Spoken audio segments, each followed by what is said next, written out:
Well, we're back again in Jane's Vineyard kitchen, and I thought we needed to sweeten it up. So I want to tell you a story about how we got to this particular dessert.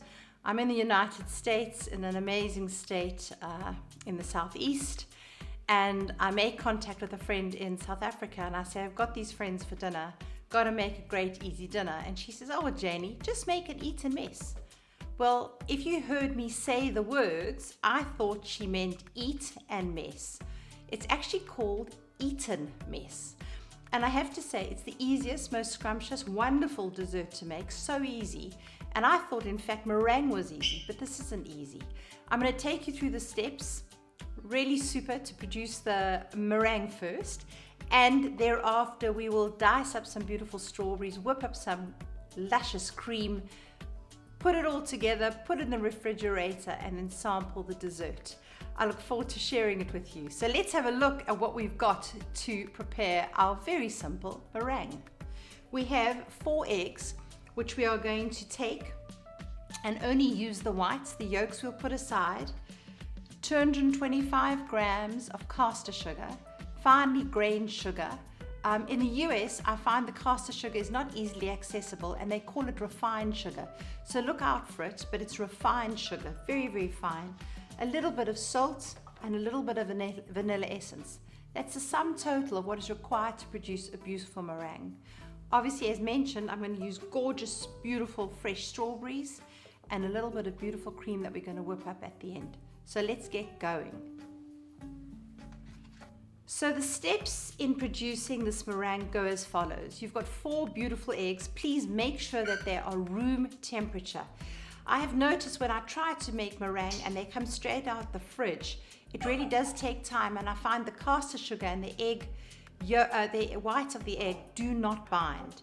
So we're going to take the 4 egg whites, place them in a bowl. Gently we're going to start beating those until they form slight, soft little mounds. We're then going to add a pinch of salt, continue beating with a hand beater. Don't forget to throw a pinch of salt over your shoulder for good luck. My mum was terribly suspicious if you did not do that. And then we're going to slowly and gently add in the castor sugar. And when I say slowly, I mean 2 tablespoons, then possibly 3 tablespoons, back to 2 tablespoons, and slowly add this castor sugar. And you'll see it just starts to caramelize and get thick and quite magnificently luxurious. Ironically, I didn't realize that in this raw state, you can actually use it as an icing sugar if you wanted to, or even a dollop on a dessert.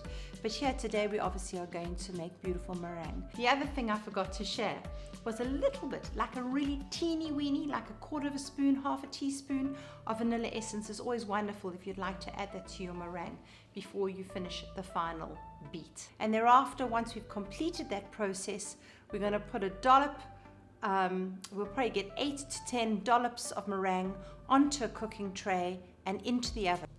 So here you'll see it's absolutely incredible that if you get the consistency right, the dissolving of the castor sugar, these beautiful big blobs of gooey meringue are on the tray and now going to go into the oven. Remember, 120 degrees centigrade, and then turn it down to around about 90 for an hour 15 minutes, or I lie, about an hour 5 minutes, and then obviously give it another 15 minutes with the oven turned off so that they dry out. But these should be divine. And just, I'm sorry that you're not here. I miss you, but it is so yummy. Okay, so first you've got to enjoy, my sidekick in the kitchen today is young Coco, our beautiful African grey. And I said to you I was going to introduce you to the family. Well, this is my feathered friend Coco. So forgive her, but she's going to be like an interlude in this conversation of the finale of our Eton Mess. Okay, so we've got our beautiful meringue that is out the oven, golden brown and easy.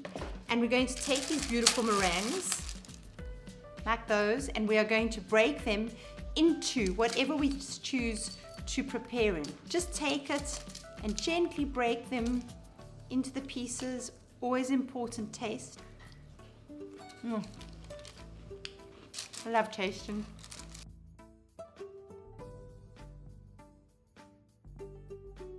So now we're going to take the beautiful container that we've had, and we're going to add the components of the beautiful fresh strawberries and the beautiful thick beaten cream.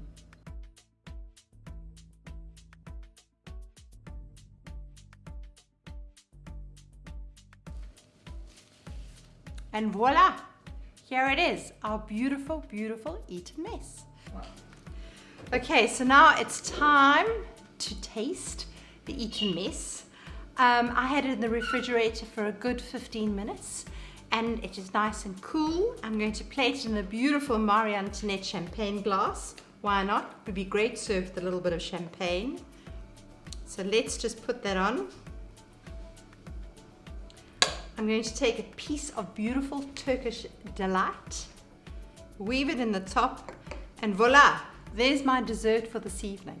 A really easy, simple, flavoursome dessert. But as I say, proof is in the pudding. Let me taste.